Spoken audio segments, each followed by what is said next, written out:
नमस्कार दोस्तों, आपका स्वागत है हमारे YouTube channel teaching exam overload पे। आज के सेशन के अंतर्गत हम भारतीय राष्ट्रीय आंदोलन पे चर्चा करेंगे, जो कि बहुत ही इम्पॉर्टेंट टॉपिक है। स्पेशली ये क्लास बिहार 7 फेज के लिए रहेगी, लेकिन भारतीय राष्ट्रीय आंदोलन बहुत ही इम्पॉर्टेंट टॉपिक है, हर परीक्षाओं में पूछा जाता है।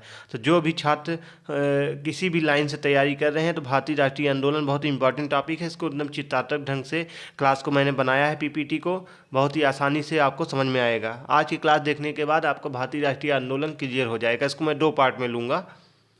तो आज का पहला पार्ट हम शुरू करने से पहले एक छोटी सी रिक्वेस्ट है, हमारे चैनल को लाइक करें, सब्सक्राइब करें, ज़्यादा से ज़्यादा शेयर करें। चलिए आज हम भारतीय राष्ट्रीय आंदोलन शुरू करते हैं। तो भारतीय राष्ट्रीय आंदोलन की जो शुरुआत मानी जाती है वो 1885 से लेके शुरुआत हुई, और 1947 को, जब 1885 से 1947 तक इसको माना जाता है। ठीक, भारतीय राष्ट्रीय आंदोलन को इसको 3 चरण में बांटा गया है। कौन कौन सा? पहला था उदारवादी चरण, जो कि 1885 से लेकर 1905 तक माना जाता है। और दूसरा चरण था उग्रवादी चरण, जिसको 1905 से लेकर 1919 तक माना जाता है। और उसके बाद तीसरा चरण था गांधीवादी चरण, जिसको 1919 से लेकर 1947 माना जाता है। तो आज हम उदारवादी चरण को पढ़ेंगे, उग्रवादी चरण को पढ़ेंगे। उसके बाद सेकेंड पार्ट में हम गांधीवादी चरण को पढ़ेंगे, जो कि 1919 से 1947 तक रहेगा। तो चलिए, तो आप लोग को पता ही होगा भारतीय राष्ट्रीय आंदोलन की शुरुआत 1885 से मांगी जाती है कांग्रेस के उत्साह से, और 1947 तक इस चला गया था। इसको 3 चरण में बांटा गया था। उदारवादी चरण, जो कि 1885 से 1905 माना गया था, और उसके बाद उग्रवादी चरण 1905 से 1919 माना गया था। उसके बाद तीसरा था गांधीवादी चरण, जो कि 1919 से लेकर 1947 माना गया था। चलिए अब हम आगे बढ़ते हैं।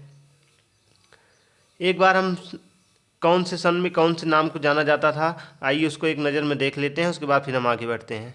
तो 1885 की जो क्रांति थी उसको हम कांग्रेस की स्थापना कहते थे। 1905 वाले आंदोलन को हम बंगाल का विभाजन कहते थे। 1906 के आंदोलन को हम मुस्लिम लीग कहते हैं। 1907 को कांग्रेस का विभाजन कहा जाता है। एवं 1908 को खुदीराम बोस की फांसी दी गई थी। 1909 को मार्लो मिंटो सुधार अधिनियम लागू हुआ था। 1913 को गदर आंदोलन हुआ था। 1914 को प्रथम विश्व युद्ध की शुरुआत हुई थी। 1915 को गांधी जी का भारत आगमन हुआ था। 1916 में लखनऊ समझौता हुआ।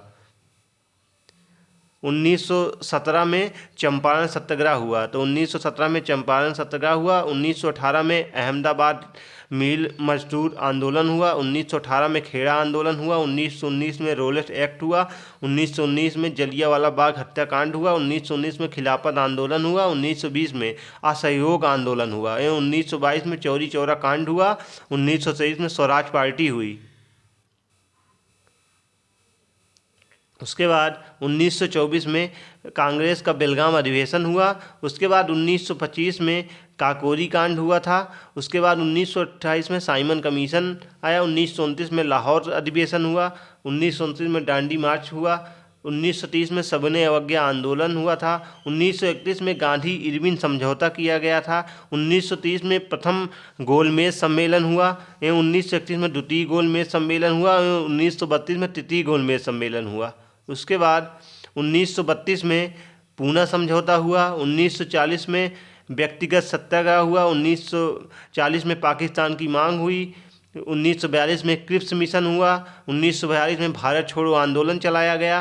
एवं 1942 में आज़ाद हिंद फौज हुआ। 1945 में बेबल योजना शिमला समझौता किया गया। 1946 में नौसेना विद्रोह हुआ। 1946 में कैबिनेट मिशन हुआ। एवं 1947 में माउंटबेटन योजना आई गई। तो जितने भी आंदोलन हुए थे सबका नाम हमने देख लिया सन वाइज। अब चलिए हम शुरुआत करते हैं। तो भारतीय राष्ट्रीय आंदोलन जो था 1885 से 1947 तक हुआ था। इसको 3 चरण में हमने अभी अब बात ही किया। तो इसमें 2 नेता थे उदारवादी जो नेता थे, इसमें दादा भाई नौरोजी थे, फिरोज शाह मेहता थे, गोपाल कृष्ण गोखले थे, एमजी रनाडे थे। और वहीं उग्रवादी नेता कौन कौन से? लाला लाजपत राय थे, बाल गंगाधर तिलक थे, बिपिन चंद्र पाल थे, अरविंद घोष थे। चलिए अब हम शुरू करते हैं। 1885 भारतीय राष्ट्रीय कांग्रेस। तो आप सभी को पता ही होगा दिसंबर 1885 में भारतीय कांग्रेस, राष्ट्रीय कांग्रेस की नींव पड़ी। आगे चलकर इसी की नेतृत्व में विदेशी शासन से स्वतंत्रता के लिए भारतीयों ने एक लंबा और साहसपूर्ण संघर्ष चलाया और अंत में 15 अगस्त 1947 को भारत मुक्त हो गया। वास्तव में देखा जाए तो भारत के राष्ट्रीय आंदोलन का इतिहास कांग्रेस का इतिहास है, क्योंकि प्रारंभ से अंत तक भारत का राष्ट्रीय आंदोलन इसी संस्था के नेतृत्व में लड़ा गया था। भारत राष्ट्रीय कांग्रेस की स्थापना जो थी 1885 को हुई थी, 28 दिसंबर 1885 को हुई थी। एलन ऑक्टेवियन ह्यूम नामक एक अवकाश प्राप्त ब्रिटिश अधिकारी ने भारतीय नेताओं के सहयोग से 28 दिसंबर 1885 को मुंबई के गोकुलदास तेजपाल संस्कृत कॉलेज में भारतीय राष्ट्रीय कांग्रेस की स्थापना की गई थी एवं मुंबई में आयोजित कांग्रेस के प्रथम अधिवेशन की अध्यक्षता व्योमेश चंद्र बनर्जी ने की। इस अधिवेशन में मात्र 72 प्रतिनिधियों ने भाग लिया था। तो जैसा कि आप सभी को पता ही होगा, जो 1885 में भारतीय राष्ट्रीय कांग्रेस की स्थापना हुई थी, 28 दिसंबर 1885 को हुई थी। स्थान गोकुलदास तेजपाल संस्कृत कॉलेज था, ग्वालियर टैंक, मुंबई में। प्रारंभिक नाम भारतीय राष्ट्रीय संघ था, जिसको हम इंडियन नेशनल यूनियन या INU भी कहते थे। इसके जो नेता थे दादा भाई नौरोजी के सुझाव से रखा गया भारतीय राष्ट्रीय कांग्रेस, इंडियन नेशनल कांग्रेस, इसको हम INC भी कहते हैं। इसके संस्थापक जो थे एलन ऑक्टेवियन ह्यूम थे, AO ह्यूम भी जिसको कहते हैं, निवासी थे स्कॉटलैंड के।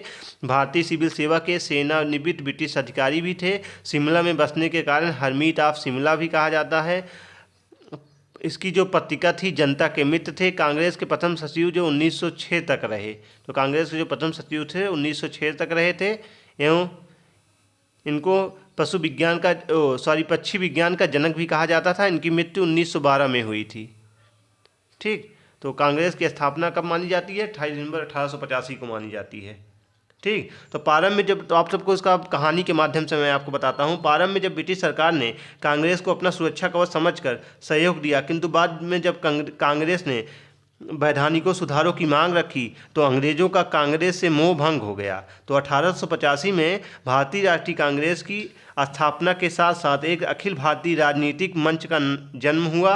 इसी के साथ विदेशी शासन से भारत की स्वतंत्रता का संघर्ष एक संगठित के रूप में प्रारंभ हुआ। कांग्रेस के जन्म के साथ ही भारतीय इतिहास में एक नया युग आरंभ हुआ। छोटे छोटे विद्रोही दलों तथा स्थानीय दलों आदि सभी ने अपने को कांग्रेस में विलीन कर लिया। कांग्रेस ने आरंभ से ही एक पार्टी नहीं वरन एक आंदोलन का काम किया। यही आंदोलन भारतीय राष्ट्रीय आंदोलन के नाम से जाना जाता है। चलिए,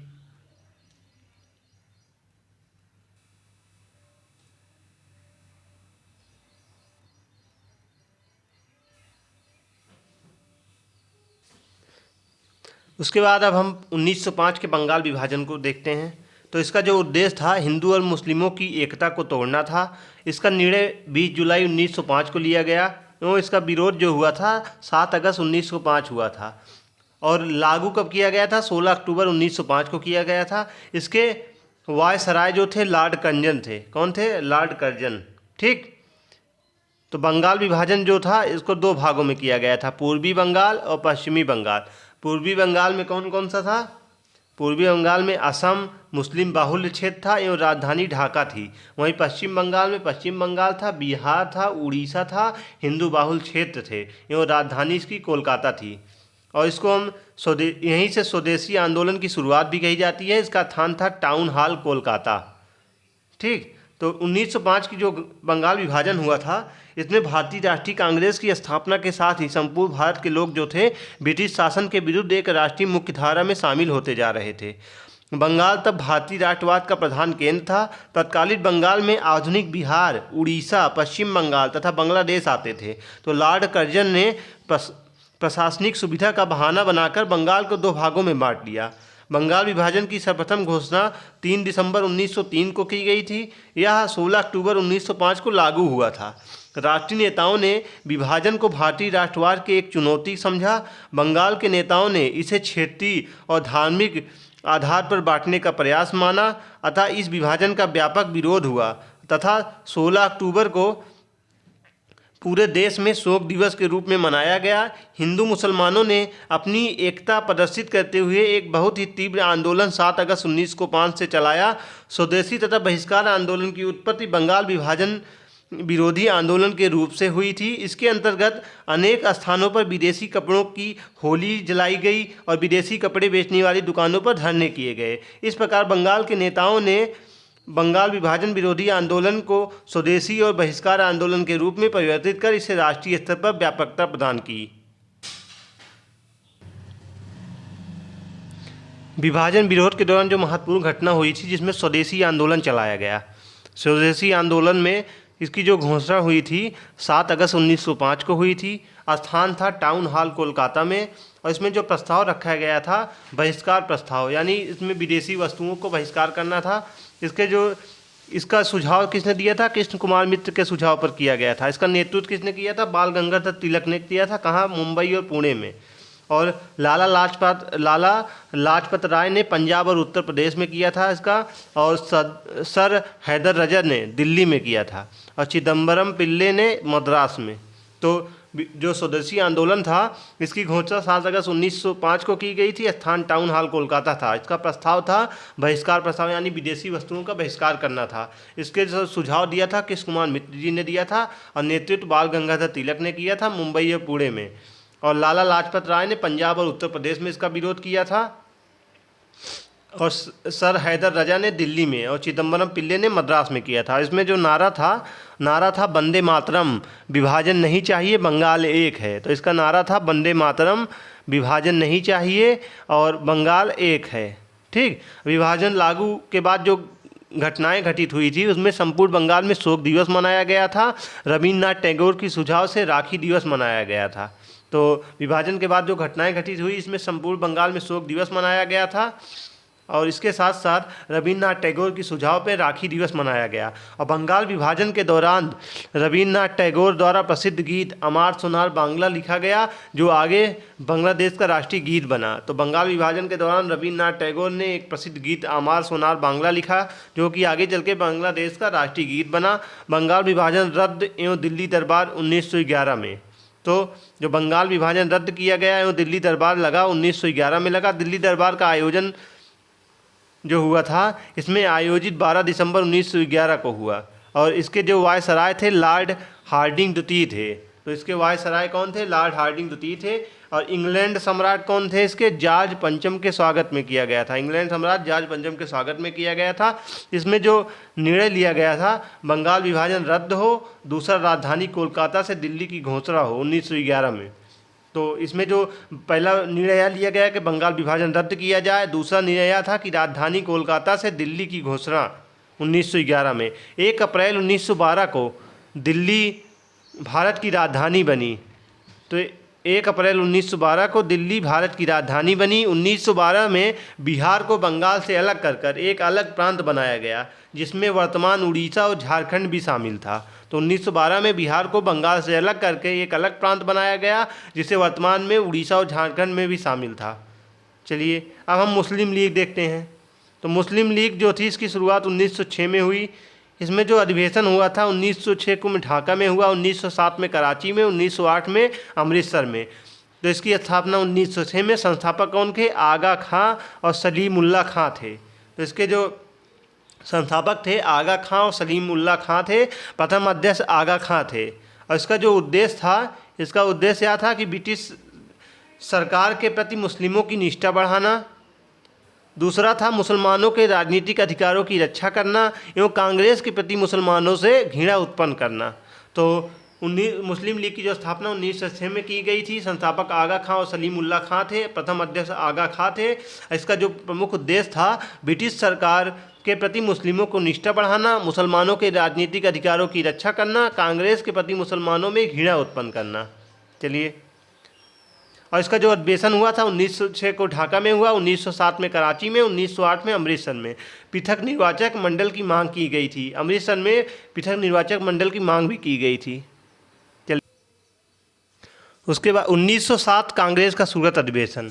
तो जो सूरत का अधिवेशन हुआ 1907 में, इसके जो अध्यक्ष थे रास बिहारी घोष जी थे। स्थान था सूरत ताप्ती नदी के किनारे। और इसका परिणाम क्या हुआ था? कांग्रेस का विभाजन हो गया था, और इसके अध्यक्ष पद को लेकर हुआ था। और इसका विभाजन 2 उसमें हुआ, एक गर्मपंथी एक नरमपंथी, यानी जिसको हम गर्म दल और नरम दल भी कहते हैं। तो इसके विभाजन में जो हुआ कि गरम दल वाले जो थे वो चाहते थे कि अंग्रेज के प्रति लगातार मांग की जाए और उग्रता के साथ, और नरम दल वाले जो थे कि अंग्रेज़ों के साथ मांग की जाए लेकिन शांति ढंग से। नरम दल वाले अंग्रेज़ों से मांग करते थे, वहीं गरमपंथी वाले जो थे उग्र स्वरूप होकर मतलब लगातार मांग की जाए। चलिए अब हम 1908 को खुदीराम को फांसी। तो 1908 में खुदीराम बोस और प्रफुल्ल चाकी द्वारा मुजफ्फरपुर के जज का हमला किया जो असफल रहा। तो 1908 में खुदीराम बोस और प्रफुल्ल चाकी द्वारा मुजफ्फरपुर के जज पर हमला किया जो असफल रहा। घटना के बाद प्रफुल्ल चाकी ने आत्महत्या कर ली और खुदीराम बोस को 18 वर्ष की उम्र में फांसी हुई थी। तो इसका घटना का क्या परिणाम हुआ? और 1908 में खुदीराम बोस और प्रफुल्ल चाकी द्वारा मुजफ्फरपुर के जज पर हमला किया गया जो कि असफल रहा। घटना के बाद प्रफुल्ल चाकी ने आत्महत्या कर ली थी और खुदीराम बोस को 18 वर्ष की उम्र में फांसी हुई थी। चलिए आगे देखते हैं। 1909 मार्ले मिंटो सुधार। तो 1909 में मार्ले मिंटो सुधार जो हुआ था इसको भारतीय परिषद अधिनियम 1909 में पारित हुआ था। तत्कालीन वायसराय जो थे लॉर्ड मिंटो थे। ब्रिटिश सरकार के इस अधिनियम द्वारा मुसलमानों के लिए पृथक निर्वाचक मंडल की व्यवस्था करना था। तो 1909 में जो मार्ले मिंटो सुधार किया गया था इसमें इसका जो भारतीय परिषद अधिनियम 1909 में हुआ, इसको तत्कालीन वायसराय लॉर्ड मिंटो थे। ब्रिटिश सरकार के इस अधिनियम द्वारा मुसलमानों के लिए पृथक निर्वाचक मंडल की व्यवस्था करना था। चलिए उसके बाद हम गदर आंदोलन देखते हैं 1913 में। तो इसका जो गदर आंदोलन का उद्देश्य था, इसका उद्देश्य भारत को अंग्रेज़ों से आज़ादी दिलाना था। तो भारत को अंग्रेज़ों से आज़ादी दिलाना था। इसकी स्थापना 1 नवंबर 1913 को की गई थी। इसके संस्थापक लाला हरदयाल थे। कौन थे? लाला हरदयाल थे। और स्थान कहाँ था? सैन फ्रांसिस्को अमेरिका था। और प्रथम अध्यक्ष कौन थे? सुवर्ण सिंह भाखना थे। तो गदर आंदोलन 1913 जो था इसका मुख्य उद्देश्य था भारत को अंग्रेज़ों से आज़ादी दिलाना। इसकी स्थापना 1 नवंबर 1913 को की गई। इसमें जो था कि संस्थापक इसके थे लाला लाय हरदयाल एवं स्थान का था सैन फ्रांसिस्को अमेरिका। प्रथम अध्यक्ष सुवर्ण सिंह भाखना थे। तो 1 नवंबर 2013 को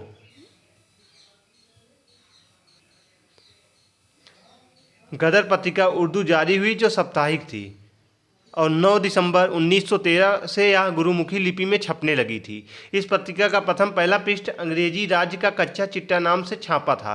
तो 1 नवंबर 1913 को गदर पत्रिका उर्दू जारी हुई जो साप्ताहिक थी और 9 दिसंबर 1913 से यह गुरुमुखी लिपि में छपने लगी। इस पत्रिका का प्रथम पहला पृष्ठ अंग्रेजी राज्य का कच्चा चिट्ठा नाम से छापा जाता था। प्रथम विश्व युद्ध 1914 से 1918। तो प्रथम विश्व युद्ध था जो भारत और ब्रिटिश के दृष्टिकोण से था। तो यूरोपीय शक्तियाँ 2 भागों में बटी। पहले में ऑस्ट्रिया, जर्मनी, इटली और तुर्की थी जिसको हम अजित कहते थे। दूसरे में फ्रांस, रूस, इंग्लैंड थी जिसको हम एफआरई कहते थे। तो जो प्रथम विश्व युद्ध हुआ 1914 से 1918 में भारत और ब्रिटिश के दृष्टिकोण से यूरोपीय शक्तियाँ 2 भागों में बटी। पहले में ऑस्ट्रिया, जर्मनी, इटली और तुर्की थी जिसको हम अजित कहते थे। सेकंड में फ्रांस, रूस और इंग्लैंड थे जिसको हम एफआरई कहते थे। तत्कालीन भारतीय वायसराय कौन थे? लॉर्ड हार्डिंग थे। कौन थे? Lord Hardinge. 1915 में गांधी जी का भारत आगमन हुआ। गांधी जी ने प्रथम विश्व युद्ध में ब्रिटिश सरकार की युद्ध में आर्थिक और सैन्य मदद की। ब्रिटिश सरकार गांधी जी से खुश होकर गांधी जी को केसर-ए-हिंद की उपाधि दी। तो 1915 में गांधी जी का भारत आगमन हुआ। गांधी जी के आगमन के बाद प्रथम विश्व युद्ध में ब्रिटिश सरकार की युद्ध में आर्थिक और सैन्य मदद की ब्रिटिश सरकार गांधी जी से खुश होकर गांधी जी को केसर-ए-हिंद की उपाधि दी थी। चलिए लोगों ने गांधी जी को भर्ती कराने वाला सर्जेंट कहा। तो लोगों ने गांधी जी को भर्ती कराने वाला सर्जेंट कहा था। 1916 में लखनऊ अधिवेशन या लखनऊ समझौता भी जिसको कहते हैं, कांग्रेस लीग समझौता भी जिसको कहते हैं, तो इसकी जो अध्यक्षता की गई थी अंबिका चरण मजूमदार द्वारा की गई थी। इसका परिणाम था नरमपंथी और गरमपंथी में एकता हुई। इस अधिवेशन में कांग्रेस लीग समझौता लखनऊ पैक्ट हुआ और कांग्रेस ने मुस्लिमों के लिए अलग निर्वाचन की मांग स्वीकार कर ली। इस अधिवेशन में राजकुमार शुक्ल की भेंट गांधी जी से हुई। इन्होंने किसानों की समस्या से गांधी जी को बताया और चंपारण आने को कहा। तो 1916 में लखनऊ अधिवेशन हुआ, इसको हम लखनऊ समझौता भी कहते थे, कांग्रेस लीग समझौता भी कहते थे। तो इसके अध्यक्षता जो थी अंबिका चंद्र मजूमदार ने किया था। इसका परिणाम जो था नरमपंथी और गर्मपंथी में एकता हुई, यानी नरम दल और गर्म दल में एकता हुई। इस अधिवेशन में कांग्रेस लीग समझौता या लखनऊ एक्ट भी हुआ। कांग्रेसों ने मुस्लिमों के लिए अलग निर्वाचन की मांग स्वीकार कर ली। इस अधिवेशन में राजकुमार शुक्ल की भेंट गांधी जी से हुई, जिन्होंने किसानों की समस्या से गांधी जी को बताया और चंपारण आने को कहा। 1916 होम रूल लीग आंदोलन। तो 1916 में जो होम रूल लीग आंदोलन हुई थी, आयरलैंड का शब्द अर्थ स्वशासन था एवं वायसराय के लॉर्ड चेम्सफोर्ड थे। तिलक का होम रूल था। क्षेत्र इसका महाराष्ट्र कर्नाटक था। मुख्यालय बेलगांव था। स्थापना इसकी जो थी 28 अप्रैल 1916 को महाराष्ट्र में की गई। वहीं एनी बेसेंट का होम रूल जो था, इसका क्षेत्र था मद्रास तमिलनाडु और मुख्यालय अडयार एवं मद्रास था। स्थापना 1 सितंबर 1916 को मद्रास में की गई। उद्देश्य का स्वशासन की स्थापना थी। सचिव जॉर्ज अरुंडेल थे। 1917 में आंदोलन की बढ़ती लोकप्रियता को देखते हुए ब्रिटिश सरकार ने इसका दमन कर दिया। तो 1916 को जो होम रूल लीग आंदोलन हुआ था, इसमें आम आदमी में स्वशासन की भावना को व्यक्त करने और प्रचारित करने के लिए यह इंडियन नेशनल मूवमेंट भारत में किया गया था। क्योंकि यह आयरलैंड में एक साथ हुआ। मुख्य रूप से नीचे दिए गए लीगों में समाचार पत्र, पोस्टरों, पैम्पलेट्स आदि का उपयोग करके होम रूल लीग मूवमेंट के समूह में महत्वपूर्ण योगदान दिया गया। बाल गंगाधर तिलक लीग अप्रैल 1916 में शुरू हुई थी और महाराष्ट्र, कर्नाटक, वरार और मध्य प्रांतों में फैल गई थी। एनी बेसेंट लीग सितंबर 2019-16 से देश के विभिन्न अन्य हिस्सों में शुरू हुई थी। तो 1916 को जो होम रूल लीग आंदोलन हुआ था, इसके वायसराय लॉर्ड चेम्सफोर्ड थे और इसका जो आयरलैंड का शब्द अर्थ स्वशासन था एवं तिलक का जो होम रूल था, इसको 2 भागों में बांटा गया था। तिलक का होम रूल एवं एसी बेटन का होम रूल। तो तिलक का जो होम रूल था, इसका क्षेत्र महाराष्ट्र कर्नाटक था एवं उसका मुख्यालय बेलगांव था। इसकी स्थापना 28 अप्रैल 1916 को महाराष्ट्र में की गई थी। एवं एनी बेसेंट का जो होम रूल था, इसका क्षेत्र मद्रास और तमिलनाडु था। इसका मुख्यालय अडयार मद्रास था। इसकी स्थापना 1 सितंबर 1916 को मद्रास में की गई थी। और तिलक का होम रूल का जो उद्देश्य था, इनका उद्देश्य था स्वराज की स्थापना करना और कथन कहा था स्वराज मेरा जन्मसिद्ध अधिकार है। वहीं जो एनी बेसेंट का होम रूल का उद्देश्य था स्वशासन की स्थापना करना था। इसके सचिव जॉर्ज अरुंडेल थे। 1917 में आंदोलन की बढ़ती लोकप्रियता को देखते हुए ब्रिटिश सरकार ने इसका दमन कर दिया। 1917 चंपारण सत्याग्रह। तो जब 1917 को चंपारण सत्याग्रह था, ये पहली बार गांधी जी द्वारा सत्याग्रह का प्रयोग साउथ अफ्रीका 1893 में किया गया था। तो भारत में पहली बार गांधी जी द्वारा सत्याग्रह का प्रयोग चंपारण 1917 में किया गया। इसका कारण जो था, इसका कारण था 3 कठिया प्रथा। यानी 3 कठिया प्रथा जो थी, इसमें 3/20 भाग पर नील की खेती थी और इसका उद्देश्य जो था, इसका उद्देश्य 3 कठिया प्रथा को समाप्त करना था। और इसके राजकुमार शुक्ल ने अनुरोध पर गांधी जी चंपारण आए और आंदोलन सफल होने के बाद रविन्द्रनाथ टैगोर ने गांधी जी को महात्मा की उपाधि दी थी। तो 1917 का जो चंपारण सत्याग्रह था, पहली बार गांधी जी द्वारा सत्याग्रह का प्रयोग साउथ अफ्रीका 1893 में किया गया था। भारत में पहली बार गांधी जी द्वारा सत्याग्रह का प्रयोग चंपारण 1917 में किया गया था। इसका जो कारण था 3 कठिया प्रथा थी, जो कि 3/20 भाग पर नील की खेती की जाती थी। इसका उद्देश्य 3 कठिया प्रथा को समाप्त करना था। राजकुमार शुक्ल के विरोध पर गांधी जी चंपारण आए थे और आंदोलन सफल होने के बाद रविन्द्रनाथ टैगोर ने गांधी जी को महात्मा की उपाधि दी थी। तो पहला जो सत्याग्रह आंदोलन का नेतृत्व वर्ष 1917 के बिहार के चंपारण जिले में महात्मा गांधी ने किया था। चंपारण जिले में दसियों हजार भूमिहीन सिर्फ सर्फ थे। दबाए गए इंडिगो खेती करने वालों में से एक पंडित राजकुमार शुक्ल ने गांधी जी को इस आंदोलन के नेतृत्व करने के लिए राजी किया। इसका कारण अन्य सत्याग्रह आंदोलन हुए। चलिए, उसके बाद हम 1918 में अहमदाबाद मिसल मजदूर आंदोलन हुआ। तो 1918 में जो मिशन अहमदाबाद मिल मजदूर आंदोलन हुआ, इसका कारण था मिल मजदूर द्वारा प्लेग बोनस नहीं देना। आंदोलन बाद कंपनी 35% बोनस देने को तैयार हुई या महात्मा गांधी का प्रथम भूख हड़ताल भी था। तो 1918 में जो अहमदाबाद मिल मजदूर आंदोलन हुआ, इसका मुख्य कारण मिल मजदूर द्वारा प्लेग बोनस नहीं देना था। आंदोलन बाद कंपनी 35% बोनस देने को तैयार हुई या महात्मा गांधी का प्रथम भूख हड़ताल भी था। 1918 को खेड़ा सत्याग्रह कर नहीं आंदोलन। तो इसका जो कारण था, फसल नष्ट होने के बाद भी सरकार द्वारा किसानों को लगान की वसूली करना। और आंदोलन के बाद सरकार का फैसला तय हुआ कि केवल समस्त किसान ही कर दें। यह गांधी जी का प्रथम वास्तविक किसान सत्याग्रह भी था। तो 1918 को जो खेड़ा सत्याग्रह या कर नहीं आंदोलन था, इसका मुख्य कारण जो था, फसल नष्ट होने के बाद भी सरकार द्वारा किसानों को लगान की वसूली करना। आंदोलन के बाद सरकार का फैसला तय हुआ कि केवल सामर्थ किसान ही कर देंगे। एवं गांधी जी का प्रथम वास्तविक किसान सत्याग्रह ही था। 1919 रोलेट एक्ट।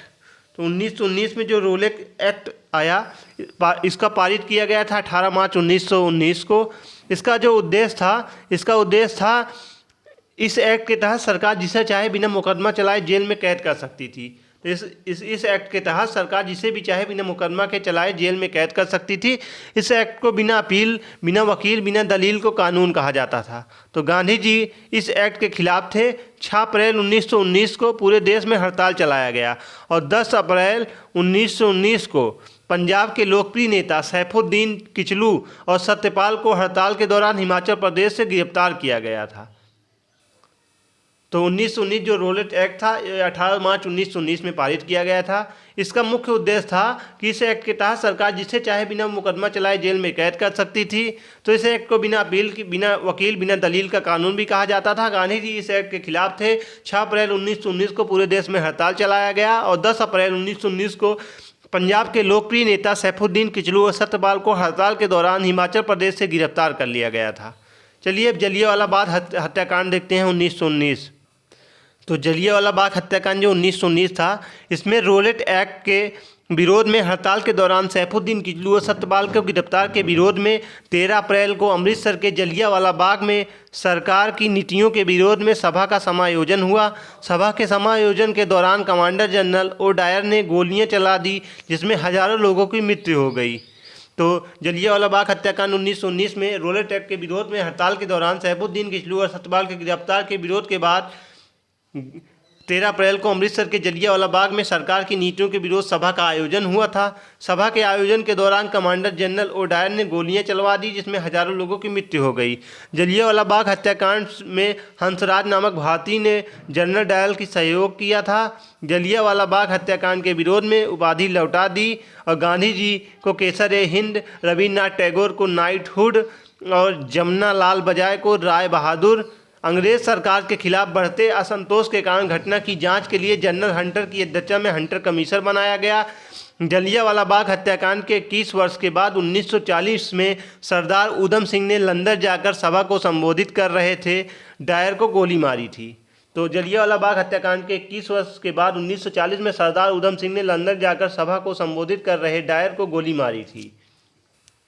खिलाफत आंदोलन 1919। तो इसका जो मुख्य कारण था, ब्रिटिश सरकार द्वारा प्रथम युद्ध जीतने के बाद तुर्की साम्राज्य को दंडित करना चाहती थी, जिस कारण भारतीय मुसलमानों ने अंग्रेज़ों से नाराज़ थी। तो प्रथम विश्व युद्ध जो हुआ 1914 से 1918 में हुआ और प्रथम विश्व युद्ध में जो पहला हुआ ब्रिटेन और तुर्की, इसकी सेवक की संधि थी। तुर्की के सुल्तान का सभी अधिकार को छीन लिया गया। इसमें जो देश थे ऑस्ट्रेलिया, जर्मनी, इटली, तुर्की, फ्रांस, रूस और इंग्लैंड थे। तो विश्व के सभी मुसलमान तुर्की के मुसलमान को खलीफा मानते थे, इसलिए भारतीय मुसलमान भी नहीं चाहते थे कि सुल्तान के अधिकार छीने जाएं। तो भारतीय मुसलमान द्वारा तुर्की साम्राज्य और खलीफा के पद को बनाए रखने के लिए आंदोलन प्रारंभ किया गया और एक कमेटी बनाई गई जिसको खिलाफत कमेटी भी कहते थे। और इसकी अध्यक्षता तो थी महात्मा गांधी ने किया था। प्रमुख सदस्य इसके मोहम्मद अली जिन्ना, शौकत अली, अब्दुल कलाम आज़ाद। और इसके जो निर्णय लिया गया, अगर ब्रिटिश सरकार हमारी मांगों को स्वीकार नहीं करती है तो हम सरकार के साथ सहयोग नहीं करेंगे। और इस आंदोलन की समाप्ति उस समय हुआ जब तुर्की में मुस्तफ़ा कमाल पाशा की सरकार बनी और खलीफा पद को समाप्त किया गया। असहयोग आंदोलन 1920।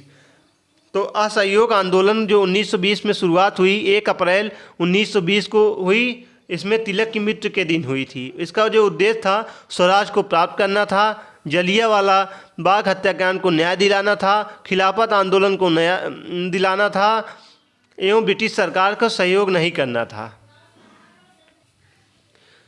तो खिलाफत असहयोग आंदोलन में क्या हुआ, इसमें असहयोग आंदोलन ब्रिटिशों के खिलाफ भारतीय स्वतंत्र संघर्ष में सबसे प्रसिद्ध और महत्वपूर्ण चरणों में से एक था। जिन प्रमुख कारणों में यह आंदोलन हुआ वह इस प्रकार हैं, जैसे खलीफा के बीमार व्यवहार या ब्रिटिश द्वारा मुसलमानों के आध्यात्मिक नेता ने भारत और दुनिया भर में पूरे मुस्लिम समुदाय को उत्तेजित किया था।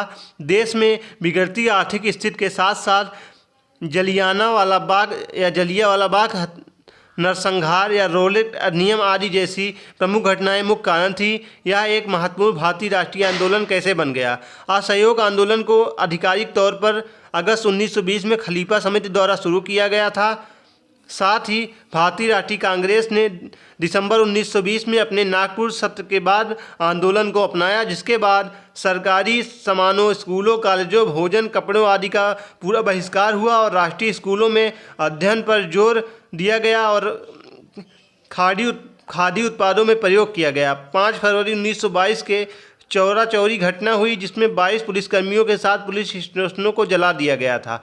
इस कारण महात्मा गांधी द्वारा इस भारतीय राष्ट्रीय आंदोलन को बंद कर दिया गया।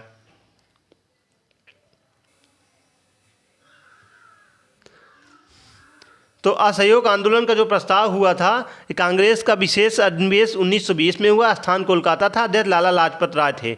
आंदोलन के दौरान जो हुआ, इसमें तिलक स्वराज फंड की स्थापना हुई, जिसमें 1 करोड़ से ज़्यादा रुपया जमा हुआ था।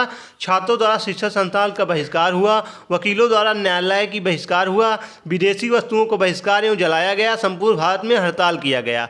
तो 5 फरवरी 1922 को चौरा चौरी कांड की वजह से महात्मा गांधी ने 12 फरवरी 1922 को असहयोग आंदोलन को वापस ले लिया। आंदोलन समाप्त होते ही 10 मार्च 1922 को महात्मा गांधी को गिरफ्तार कर लिया गया और 6 वर्षों की कैद की सज़ा हुई, लेकिन स्वास्थ्य खराब होने के वजह से फरवरी 1924 में रिहा कर दिया गया। 1922 चौरी चौरा कांड। तो 1922 का जो चौरी चौरा कांड था, इसकी घटना 5 फरवरी 1922 को उत्तर प्रदेश के गोरखपुर में हुई। चौरा चौरी स्थान पर और असहयोग आंदोलनकारियों के ऊपर पुलिस द्वारा गोली चलाए जाने के कारण भीड़ में पुलिस थाना में आग लगाया, जिसमें 22 सिपाहियों की मौत हो गई। तो तत्कालीन गवर्नर लॉर्ड रीडिंग इस घटना के बाद गांधी जी ने बारदोली में एक बैठक बुलाई और 12 फरवरी 1922 में असहयोग आंदोलन को स्थगित कर दिया गया। अब हम 1923 की स्वराज पार्टी को बात करते हैं। तो 1923 में जो स्वराज पार्टी बनाई गई, इसमें असहयोग आंदोलन की समाप्ति और गांधी जी की जेल जाने के बाद स्वराज पार्टी की स्थापना हुई। इसका जो मुख्य उद्देश्य था, कांग्रेस के अंदर रहकर स्वदेशी सरकार के गठन की मांग करना एवं इसके जो अध्यक्ष थे, इसके अध्यक्ष चित्तरंजन दास थे एवं सचिव मोतीलाल नेहरू थे। 1924 में चित्तरंजन दास की मृत्यु के बाद आंदोलन स्थल पर गए और 1924 में बेलगाम अधिवेशन हुआ और 1 मार्च अधिवेशन जिसमें गांधी जी ने अध्यक्षता की थी। चलिए अब हम भारत के सेशन में हमने 1924 तक के आंदोलन को पढ़ा। इसका पार्ट 2 आएगा, जिसमें हम 1924 से लेकर 1947 तक के आंदोलन को पढ़ेंगे। तो भारतीय राष्ट्रीय आंदोलन को मैंने बहुत ही टिक से चित्रात्मक ढंग से पढ़ाया है। आपकी एक क्लास ले लीजिए, इसके बाद जो इसका पार्ट 2 आएगा, आप इस क्लास को लेंगे, आपका पूरा भारतीय राष्ट्रीय आंदोलन कवर हो जाएगा और बिहार शिक्षक भर्ती में यहीं से ही प्रश्न बनेंगे। तो बहुत ही इंपॉर्टेंट टॉपिक है, तो आप लोग इस वीडियो को ज़्यादा से ज़्यादा शेयर करिएगा। तो भारतीय राष्ट्रीय आंदोलन को मैंने पहले ही बताया था कि 1885 से 1927 में माना गया। इसमें 3 चरण थे, उदारवादी चरण, उग्रवादी चरण और गांधीवादी चरण। और उदारवादी चरण में 1885 से 1905 माना गया, उग्रवादी चरण में 1905 से 1919 माना गया और गांधीवादी चरण 1919 से 1947 माना गया। तो इसमें सबका नाम भी मैंने आप लोगों को बताया था। तो मैं आशा करता हूँ ये सेशन आपको बहुत ही आसानी से समझ में आया होगा। तो अगर आपको ये सेशन पसंद आए तो हमारे चैनल को सब्सक्राइब जरूर करिएगा। अगर आप बिहार शिक्षक भर्ती की प्रॉपर तरीके से या टॉपिक वाइज तैयारी करना चाहते हैं तो हमारे चैनल को सब्सक्राइब कर लीजिए। हमारे चैनल पर बिहार शिक्षक भर्ती की प्रॉपर तरीके से टॉपिक वाइज क्लासेज आपको डेली मिलेंगी। तो आज का सेशन हम यही समाप्त करते हैं। कल फिर मिलते हैं किसी नए सेशन के साथ।